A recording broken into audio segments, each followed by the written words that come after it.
নমস্কার। সিংহ রাশিকে নিয়ে বলবো মাসিক রাশিফল। মে মাস সিংহ রাশি কেমন কাটবে। শরীর স্বাস্থ্য শিক্ষা প্রেম ভালোবাসা দাম্পত্য জীবন কর্মভাগ্য সমস্ত কিছু আলোচনা করব। তার সাথে বলবো নবগ্রহের কীরকম অবস্থান রয়েছে, গ্রহের নক্ষত্রগত কীরকম অবস্থান রয়েছে, মে মাসে কতটা সাপোর্ট করবে গ্রহ, সমস্ত কিছু আজকের ভিডিওতে তুলে ধরবো। তো যাই হোক, অনুষ্ঠানটা শুরু করার আগে সবার প্রথম বলি, যেটা গ্রহের গোচর চন্দ্ররাশি অনুসারে বলা হচ্ছে। কারো কোনো রকম ব্যক্তিগত কুষ্ঠদের আলোচনা নয়। যদি অনুষ্ঠান ভালো লাগে তাহলে লাইক শেয়ার কমেন্ট অবশ্যই করবেন, তার সাথে সাবস্ক্রাইব করবেন। আপনারা সাবস্ক্রাইব করলে বিশেষভাবে অনুপ্রাণিত হয়। তো কুম্ভ রাশির ক্ষেত্রে সত্যি কথা বলতে সিংহ রাশির ক্ষেত্রে রাশির অধিপতি তো সূর্য। তো সূর্য হয়ে গেছে উচ্চ উচ্চ অবস্থায় অবস্থান করবে। এটাই তো সব থেকে বড় পাওয়া সিংহ রাশির ক্ষেত্রে। রাশির অধিপতি উচ্চ রাজা, তো রাজা উচ্চ অবস্থায় অবস্থান করবে এবং পরবর্তী যে গোচরটা সেই গোচরটাও যথেষ্ট ভালো হবে কর্মের ঘরে। এটা ভিডিও স্টার্টিংয়ে বলে রাখলাম আর কি। তো যাই হোক, রাশির উপর কেতু অবস্থান করছে। কেতু যে নক্ষত্র সেটা মঘা নক্ষত্র থেকেছে, অনেক কিছু আলোচনা করেছি মঘা নক্ষত্রকে নিয়ে। এবং রাহু অবস্থান করছে আমার সপ্তম ঘরে।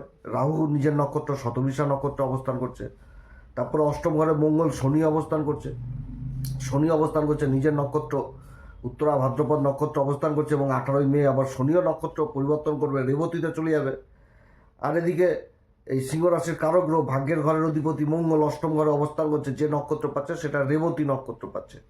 11 তারিখ পর্যন্ত অবস্থান করবে, তারপরে আবার মঙ্গলও রাশি পরিবর্তন করবে। রাশি পরিবর্তন করে ভাগ্যের ঘরে অবস্থান করবে। আর ভাগ্যের ঘরে এই সময়কালে সূর্য অবস্থান করছে। সূর্য, তারপরে বুধ অবস্থান করছে। একসময় মঙ্গল যখন চলে যাবে তখন সূর্য মঙ্গল এবং বুধের জুতি তৈরি হয়ে যাবে এবং সেই জুতিটা 14 তারিখ পর্যন্তই থাকবে। এইবারের পরিবর্তন যে সূর্যের পরিবর্তন হবে, সূর্যের মাসের মধ্যভাগে যে পরিবর্তনটা করবে, এই পরিবর্তনে একদম লেজুরের মতন কাজ করবে হচ্ছে বুধ। বুধ সঙ্গে সঙ্গেও যুবরাজ রাজার সাথেই পরিবর্তন করবে, এরকম অবস্থা হয়ে যাচ্ছে। এই পরিবর্তনে পরবর্তী পরিবর্তনে কর্মের ঘরে ঢুকে যাবে। আর কর্মের ঘরে তো শুক্র অবস্থান করছে। শুক্র 18 তারিখ পর্যন্ত থাকবে। তো শুক্র মালব্য নামক পঞ্চমহাপুরুষ রাজ্য তৈরি করছে এই সিংহ রাশির ক্ষেত্রে। সিংহ রাশির ক্ষেত্রে মালব্য নামক পঞ্চমহাপুরুষ রাজ্য করছে। আমি ভুল তথ্য দিলাম আপনাদেরকে, 18 তারিখ না, ওটা 13 তারিখ পর্যন্ত থাকবে হচ্ছে শুক্র। তারপরে শুক্র আবার রাশি পরিবর্তন করে নেবে এবং দেবগুরু বৃহস্পতি অবস্থান করছে আবার লাভের ঘরে। দেবগুরু বৃহস্পতি লাভের ঘরে অবস্থান করছে। যে নক্ষত্র পাচ্ছে সেটা হচ্ছে নিজের নক্ষত্র পুনর্বসু নক্ষত্র এবং মার্গী অবস্থায় রয়েছে এবং অতিচারী ভূমিকায় রয়েছে দেবগুরু বৃহস্পতি। তো এই তো হচ্ছে গ্রহদের অবস্থান। গ্রহদের অবস্থান যথেষ্ট ভালো অবস্থান, হেভি অবস্থান, খুবই সুন্দর অবস্থান। রাশির অধিপতি সূর্য এই সময়কালে একদম উচ্চ অবস্থায় চলে এসছে, খুব ভালো অবস্থান হতে যাচ্ছে। হ্যাঁ, শুক্র 13-5 পর্যন্তই এখানটাতে অবস্থান করবে মালব্য নামক পঞ্চমহাপুরুষ রাজ্য। তারপরে দুই গুরুর জুতি তৈরি হয়ে যাবে সেই লাভের ঘরে, শুক্র এবং দেবগুরু একদম কাম ত্রিকোণে যে বসে যাবে। কাম ত্রিকোণে যে বসে যাবে, কারণ শুক্রের যে মূল ত্রিকোণ রাশিটা পড়ছে সেটা কিন্তু তুলা রাশি পড়ছে, সেটা কিন্তু কাম ত্রিকোণ পড়ছে। এক কাম ত্রিকোণের অধিপতি আর এক কাম ত্রিকোণে থাকবে এবং দৃষ্টি থাকবে সেই পঞ্চম ঘরে। বিভিন্ন দিক থেকে উন্নতি, মনের ইচ্ছা বাসনা সমস্ত কিছু পূরণ হবে সিংহ রাশির। মাসটা খুবই ভালো মাস দেখাচ্ছে। তো যাই হোক, সিংহ রাশির ক্ষেত্রে যদি শরীর স্বাস্থ্য নিয়ে সবার প্রথম বলি, তো শরীর স্বাস্থ্যের দিকে অবশ্যই খেয়াল রাখতে হবে। রাশির অধিপতি উচ্চ অবস্থায় অবস্থান করছে, কেতু রাশির উপরে অবস্থান করছে, আর শনি মঙ্গলের জুতি অষ্টম ঘরে, তার দৃষ্টি থাকছে আবার সেই একদম দ্বিতীয় ঘর খাবার দাবারের ঘরে। তো নিজের শরীর স্বাস্থ্যের দিকে যথেষ্ট খেয়াল রাখতে হবে। খেয়াল যদি না রাখে তাহলে কিন্তু অসুবিধাতে পড়তে হবে। প্রাণায়াম যোগব্যায়াম এগুলো অবশ্যই করতে হবে। দাঁতের সমস্যা, চোখের সমস্যা, অস্থিজনিত সমস্যা, চুল পড়া, তারপরে ত্বকের সমস্যা, নেত্রপীড়া দিয়ে দিবে, এগুলো দিক থেকে সাবধান। এগুলো হওয়ার সম্ভাবনা থাকছে এই মাসে। মোট কথা এগুলো একটু বৃদ্ধি করাবে এই মাসে। এবং এরপরে যে শিক্ষার জায়গাটা বলবো, শরীর স্বাস্থ্যের পর শিক্ষার জায়গাটা খুব ভালো দেখাচ্ছে। গুরুর দৃষ্টি যেখানটাতে পড়ছে, গুরু তো শিক্ষার কারক, দুই গুরু চলে আসবে। 13 তারিখের পর থেকে আবার শুক্র ঢুকিয়ে যাবে। তো শুক্রের হাতে তো সঞ্জীবনী মন্ত্র, প্রাণ ফিরে পাওয়া এরকম অবস্থান। তো সেরকম কিন্তু খুব ভালো অবস্থান হতে যাচ্ছে। শিক্ষার দিকটা হেভি একদম মজবুত সহকারে তৈরি হচ্ছে।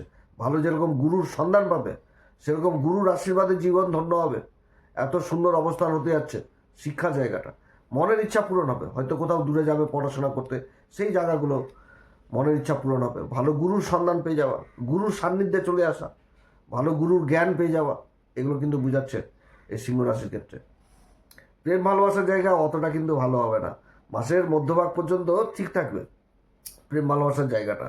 কর্মক্ষেত্রে সব জায়গাতে প্রেম ভালোবাসা, বন্ধু বান্ধবদের সাথে একটা উঠা বসা, পিতার সাথে সন্তানের সেই জায়গাগুলো যথেষ্ট ভালো থাকবে। কিন্তু যখন শুক্র আর ওই দেবগুরু বৃহস্পতির জুতিটা তৈরি হয়ে যাবে, তখন কিন্তু এই প্রেম ভালোবাসার জায়গার মধ্যে একটা পর্দার মতন কাজ করবে। প্রেম ভালোবাসার জায়গাটার মধ্যে একটা ইগোজনিত কাজ করবে, একটা ইগো, একটা দাম্ভিক ভাব, একটা অহংকারজনিত কাজ, এগুলো কিন্তু কাজ করবে। এগুলো দিক থেকে বিশেষভাবে সাবধান।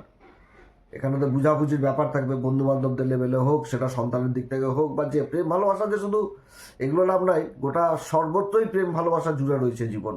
কারণ প্রেম ভালোবাসা যদি জগৎহীন হয়ে যায়, তাহলে তো জগৎই চলবে না, নিষ্ঠুর হয়ে যাবে। তো সেরকম কিন্তু অতএব সেই জায়গাটাতে একটা অহংকারজনিত কাজ করবে কিছুদিন সাময়িক এই সিংহ রাশির ক্ষেত্রে। অতএব এই জায়গাটা বিশেষভাবে খেয়াল রাখতে হবে সিংহ রাশি। আর দাম্পত্য জীবন যদি বলি, দাম্পত্য জীবনে অস্থিরতা থাকবে, এটাও ঠিক।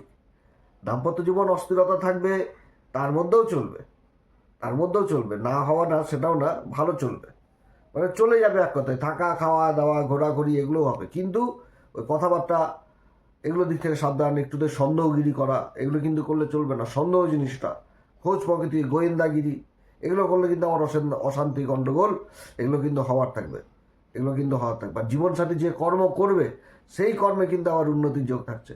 জীবনসাথীর কর্মের উন্নতি, সেই জিনিসটা বোঝাচ্ছে। সিংহ রাশির ক্ষেত্রে যদি কর্ম আর ভাগ্য নিয়ে বলি, তাহলে বলবো এটা এক্সিলেন্ট। যে কোনো ক্ষেত্রে সিংহ রাশির একটা উন্নতির যোগ থাকছে কর্মক্ষেত্রে।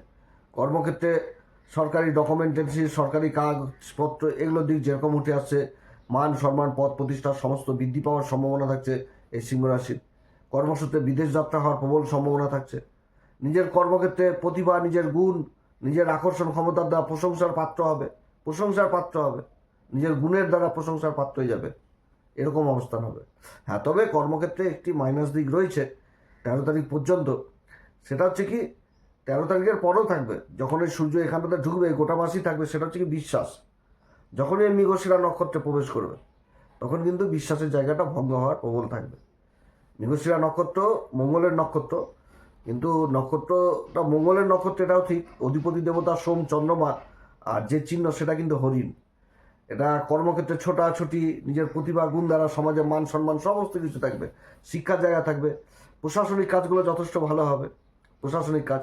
কিন্তু কারোর উপর বেশি বিশ্বাস, কারোর দায়িত্ব, বা কারোর উপর চোখ বন্ধ করে বিশ্বাস করে নেওয়া, সেইখান থেকে ঠকে যাওয়ার জায়গা তৈরি হবে সিংহ রাশির। অর্থাৎ যারা করছেন তারা কিন্তু সাবধান। কাগজপত্র, ডকুমেন্টেন্সি এগুলোর দিক থেকে সাবধান। যারা ব্যবসায়িক মানুষ, তারা চেক আদান প্রদান বা যে কোনো কাগজপত্রে সই করতে গেলে বিশেষভাবে একটু চিন্তা ভাবনা করে সই করবেন। অভিজ্ঞ লোকের পরামর্শ ছাড়া কোনো ক্ষেত্রে ইনভেস্ট করা এই সময়কালে ঠিক হবে না। এই মৃগশিরা নক্ষত্রে বিশ্বাসভঙ্গের ব্যাপার হয়ে যাবে। কাগজপত্র, সই সাবুত এগুলো দিক থেকে সাবধান এই সিংহ রাশি। এই মৃগশিরা নক্ষত্রে যখন শুক্রও থাকছে, মৃগশিরাতে থাকবে ফিনিশিং ডেটটা 13 তারিখ, এখানে থাকবে যত সময় 8 তারিখ থেকে 13 তারিখ পর্যন্ত থাকবে এই সময়টুকু শুক্রের অবস্থান। আর তারপর যখন সূর্য অবস্থান করবে একদম পরবর্তী, মানে সেই সূর্যের অবস্থানে যখন মৃগশিরা পাবে, তখন কিন্তু সেই সময়টুকু একটু বিশেষভাবে সাবধান থাকতে হবে। আবার বুধও থাকছে, এই মৃগশিরা নক্ষত্র কিন্তু এরকম পরিবর্তন করিয়ে দেয়। অগাধ বিশ্বাস করা মানে হাত তুলে দেওয়া, এরকম হয়ে যাবে। তো যাই হোক, কর্মক্ষেত্রে বিশেষ উন্নতির যোগ থাকছে, মান সম্মান সমস্ত কিছু পাবে সিংহ রাশি।